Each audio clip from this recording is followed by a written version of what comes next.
It may have only been day one, but training officers did not ease the new recruits into the program. Yes, sir. No, it ain't yes, sir. It's yes, sir.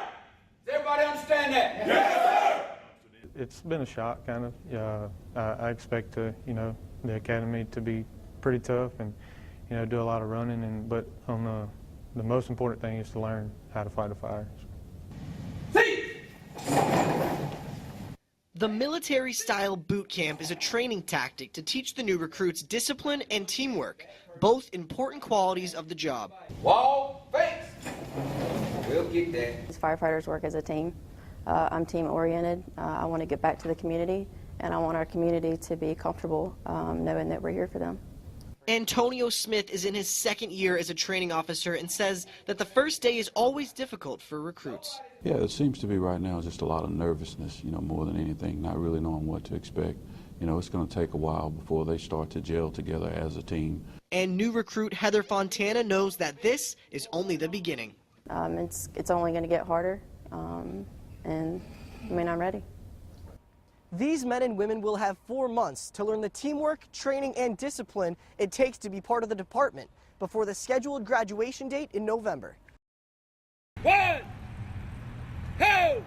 Mark Parker has been given the title of Class Sergeant, meaning he reports directly to the training officers.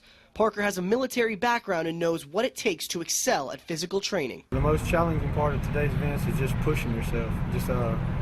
You got to go past your limits. It's a mental game. You just got to be able to push yourself past the pain. Right.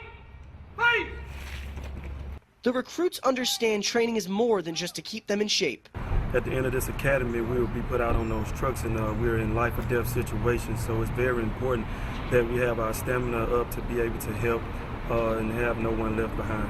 What do we want? More PT training officer. More PT. We like it. We love it. We want more of it. And that attitude will help to build a strong connection among the new recruits, which is a key goal in the training process. You become like a family because you spend a lot of time with them. You're here all day with them.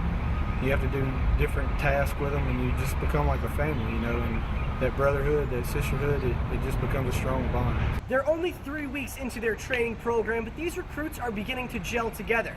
And although the physical training is difficult, they know it's an important part of the job.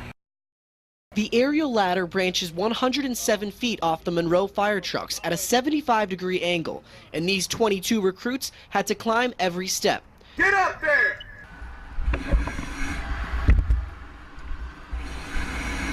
Class Sergeant Mark Parker had no problem reaching the top, but says today's practical wasn't easy. The surprise at how much the gear can weigh you down. Your legs are just spent when you get to the top, and then you still got to make it down. So. Leading up to the exam, they were taught the proper way to climb different ladders. So the preparation in the classroom is better, and you get the hands-on with the aerial ladder. This type of practical training is a crucial part of the recruitment program. And although speed matters in an exercise like this, these recruits know that safety always comes first. Safety is #1 priority, life safety. That's #1 priority. And after easing into the physical training, today they were put to the test, and pressure was on as each recruit only had 2 attempts to reach the top. It's a practical, it's a test. If you can't do it, you can't pass it. Not a problem for these 22 recruits. For KNOE 8 News, I'm Justin Page. For firefighters, there is more to the job description than just putting out flames. Okay, what are you gonna do? Today the focus was search and rescue. Recruits were in full gear and blindfolded, and they even let me give it a try. The purpose was to get from one end of the building to another while avoiding obstacles set up by training officers. Recruits teamed up and took turns rescuing each other. Now this felt like a real search and rescue situation. Teamwork and communication were 2 keys to succeeding in this type of training. And let me tell you, it's even harder than it looks. Class Sergeant Mark Parker knows how critical it is to work together and not leave anyone behind. If you don't work as a team, you can get separated, and if you lose a fireman, that can be very crucial. In these type of stressful situations, recruit Stephen Jones says trusting your instincts and leaning back on your training is the best thing to do. Training is great, but you also have to use your instincts, because a lot of times your instinct, when you can think at the drop of a dime, it will help you as far as getting out of certain situations, but you always reflect back to your trainings. And although the class is improving, they know there is still room to grow. I can never say that you'd ever be fully trained for everything, but, you know, we just get more and more comfortable being in our gear and, you know, going in kind of blindfolded and just being more comfortable with the equipment and things like that, and just having a better understanding of what we're doing. Reporting for KNOE 8 News, I'm Justin Page. 16 weeks and it all comes down to this. 20 recruits took this stage tonight for their swearing-in ceremony to be Monroe's next firefighters. Gladiators!